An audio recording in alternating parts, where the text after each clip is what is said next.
Uca Rabbimizin Qur'an ayələrində ən çox əhəmiyyət verdiyi, önəm verdiyi məsələlərdən birisi də valideyn haqları və valideynlərə qarşı gözəl rəftar etməkdir. Hətta Allah Cəllə Cəlaluhu bir yerdə özünə ibadət etməyi əmr edib, şirk qoşmağı qadağan etdikdən dərhal sonra valideynlərə qarşı yaxşı rəftar etməyi əmr etmişdir. Bu mənada Nisa surəsinin 36-cı ayəsində Allah Cəllə Cəlaluhu buyurur: Estağfirullah.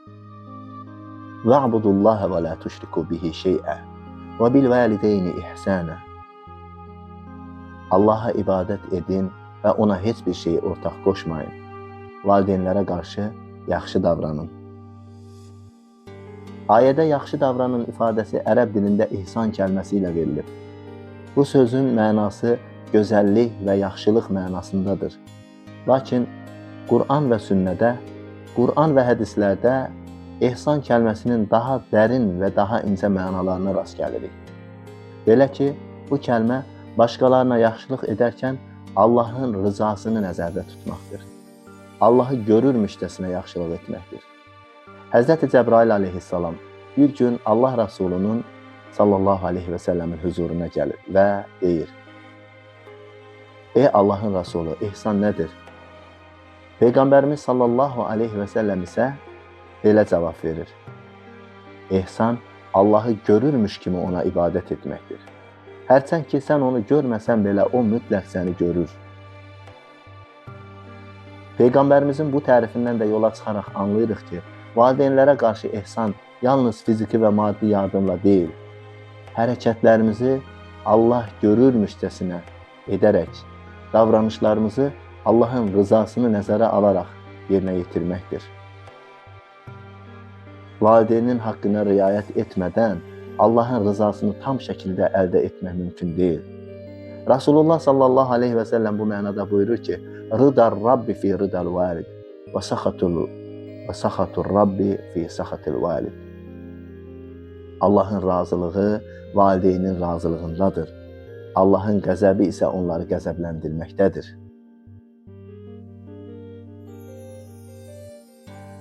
Başqa bir Qur'an ayəsində isə Allah Cəllə Cəlaluhu buyurur ki: وَوَصَّيْنَا الْإِنسَانَ بِوَالِدَيْهِ حَمَلَتْهُ أُمُّهُ وَهْنًا عَلَى وَهْنٍ وَفِصَالُهُ فِي عَامَيْنِ أَنِ اشْكُرْ لِي وَلِوَالِدَيْكَ إِلَيَّ الْمَصِيرُ. Biz insana, ata-anasına yaxşılıq etməyi tövsiyə etdik. Anası onu çox zəif bir halda daşıdı. Uşağın süddən kəsilməsi isə 2 il ərzində olur. Biz insana buyurduq: Mənə və ata-anana şükr et, axır dönüş mənədir. Burada Allaha şükür ilə valideynlərə təşəkkür yan-yana zikr edilmişdir. Çünki ana-ata övladının dünyaya gəlməsində və böyüməsində əvəz olunmaz rol oynayır. Ana-ata evladlarının yoxluq aləmindən varlıq aləminə çıxmasında ən önəmli səbəblərdir. Onlar bizə qarşı davamlı ihsan edir. Hətta bəzən öz rahatlıqlarını belə bizim üçün qurban verirlər. Təbii ki, valideynlərə yaxşılıq etmək üçün onların müsəlman olması və yaxud bizə yaxşı davranması şərt deyil. Sadəcə valideyn olmaları kifayətdir. İbn Abbas radiyallahu anh buyurur ki, ata-ana övladına zülm etsə belə onların razılığını almadıqca Allah həmin övladdan razı olmaz. Allahın əmrinə müxalif olmadığı müddətcə valideynlərə itaət etmək şərtdir. Allaha üsyan halı xaric, bütün hallarda onların razılığına uyğun davranmaq və onları incitməmək vacibdir. Hətta iman yolunda onların yanlış tələblərini qəbul etmədiyimiz zaman belə ədəb və hörmətdən, qüsurdan vaz keçməməyimiz lazımdır. Bunun ən gözəl nümunəsini İbrahim aleyhisselamın timsalında Qur'an-ı Kərimdə görürük. Belə ki, atası Azər İbrahim bütlərə sitayiş etmədiyi üçün, bütlərdən üz döndərdiyi üçün onu hədəliyib, onu qovub, ona acı sözlər söylədiyi anda belə İbrahim aleyhisselam atasına dönərək ona hörmətlə bu şəkildə cavab verir. Buyurur ki, sənə salam olsun, mən Rəbbimdən sənin bağışlanmağını diləyəcəyim. mən sizi və sizin tapındığınız bütləri tərk edirəm. Ata-ananın haqqı böyükdür. Mövlana Cəlaləddin Rumi Həzrətləri buyurur ki, ana haqqına diqqət et, onu başına tac et. Çünki analar doğum sancısı çəkməsəydi, uşaqlar dünyaya gəlmək üçün yol tapa bilməzlərdi. Valideynlərin haqqı heç bir şeylə ödənilə bilməz. Abdullah ibn Ömər radiyallahu anh bir gün belində yaşlı anasını daşıyaraq Kəbəni tavaf edən bir şəxsi görür. Həmin şəxs Abdullahın yanına yaxınlaşaraq soruşur: "Ey Abdullah, bu davranışımla anamın haqqını ödəmiş olaram mı?" Abdullah radiyallahu anh isə bu cavabı verir: "Vallahi billahi, doğum sancısında analarınızın bir iniltisinin belə haqqını ödəyə bilməzsiniz."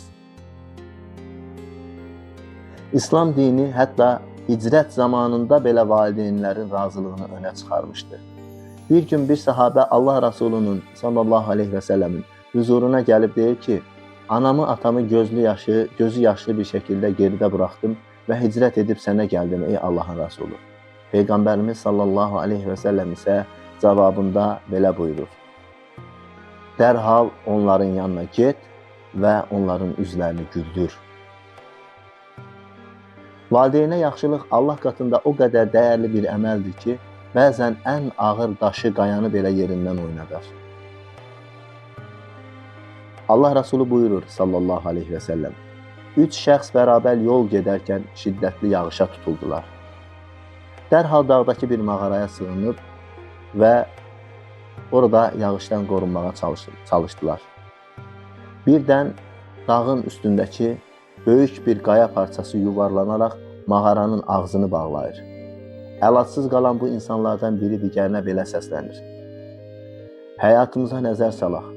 Göstəriş və şöhrətpərəstlik niyyəti olmadan, sadəcə Allahın rızasını qazanmaq üçün etdiyiniz hər hansı yaxşı bir əməl varsa, onu xatırlayın və gördüyümüz bu əməl hörmətinə Allaha dua edək ki, Allah bizə yardım edib, bizi buradan, mağaradan xilas etsin." Bu təklifdən sonra onlardan biri belə dua etdi: "Ey Allahım, mənim yaşlı, qoca anam, atam var. Bir də kiçik uşaqlarım var. Ya Rabbim, mən qoyun sürüsünü otararaq dolanışığımı təmin edən bir insanam. Axşam sürünü evə gətirərəm və evə gətirən kimi qoyunları sağıb, həmin süddən öncə valideynlərimə, sonra da uşaqlarıma içirərəm. Bir gün otlaq uzaq olduğu üçün evə gec gəlmişdim və gec qaldığım üçün onlar yatmışdı. Yenə südü sağdım və qabda gətirərək onların baş uclarında gözləməyə başladım.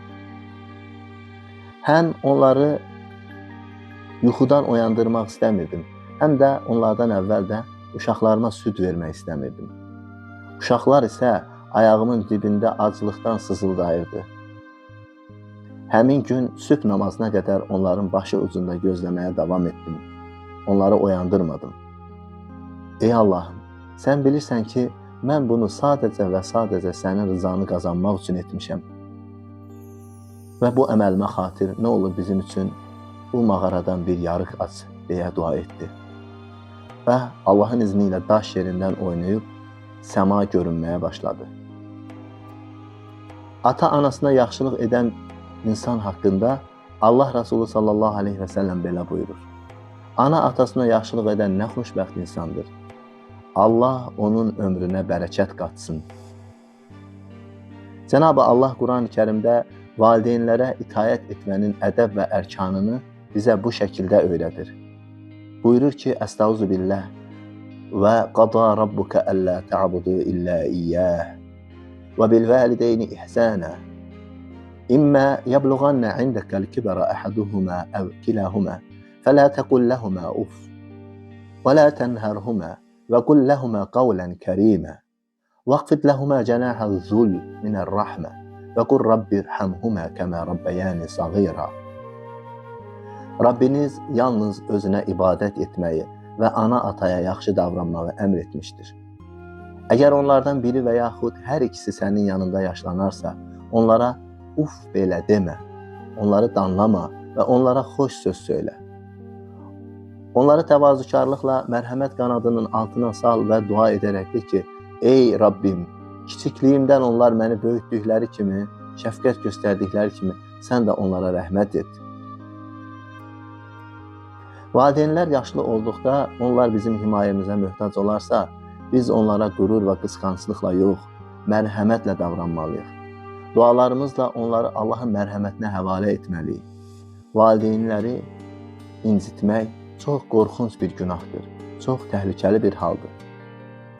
Valideyni incitməyin necə qorxunc bir fəlakət olduğunu Rasulullah sallallahu aleyhi və səlləm dövründə baş verən bu ibrətamiz hekayədən dinləyək. Əshab-ı kiramdan Əlqamə adlı bir salih insan var idi. Bir gün Əlqamə ağır xəstələnir və onun vəziyyəti o qədər kritik idi ki, Peyğəmbərimiz sallallahu aleyhi və səlləm Həzrəti Əlini, Həzrəti Öməri və Həzrəti Bilal radiyallahu anhumu onun yanına göndərdi. Səhabələr Əlqamənin evinə çatanda gördükləri mənzərə qəlblərini hüzünləndirdi. Çünki Əlqamə danışa bilmir, dili tutulmuşdu və bu son nəfəsində kəlmə-i şəhadətini belə gətirə bilmirdi. Onlar dərhal bu vəziyyəti Peyğəmbərimizə xəbər verdilər. Səhabələr Əlqamənin həyatını, əməllərini, ömrünü diqqətlə gözdən keçirməyə başladılar və kimsə Əlqamənin həyatında böyük bir günah, bir qüsur tapa bilmirdi. Hər kəs təəccüblənirdi ki, görəsən Əlqamə son nəfəsində niyə bu çətinliyi yaşayır ki? Daha sonra öyrəndilər ki, Əlqamənin anası ilə arası münasibəti soyuqdur. Bu maniyəni aradan qaldırmaq üçün Peyğəmbərimiz sallallahu aleyhi və səlləm Əlqamənin anasını yanına çağırdı. Qadın Peyğəmbərimizin huzuruna gəldiyində Allah Rasulü sallallahu aleyhi və səlləm soruşdu ki, oğlundan incimirsənmi? Qadın üzünü tutaraq cavab verdi ki, bəli ya Rasulallah. Peyğəmbərimiz sallallahu aleyhi və səlləm buyurdu, oğlun əziyyət çəkir. Əgər oğlundan razı olmasan belə, heç olmazsa ona haqqını halal et. Qadın isə cavab verdi ki, oğlum xanımını məndən üstün tutdu, ondan razı ola bilmərəm. Ona çox üzgünəm ya Rasulallah. Peyğəmbərimiz sallallahu aleyhi və səlləm nə qədər izah etdi, nə qədər tövsiyələr verdisə də qadın razı olmadı. Ən sonunda Allah Rasulü sallallahu aleyhi və səlləm Əlqamənin yanında bir tonqal, bir atəş yandırdı.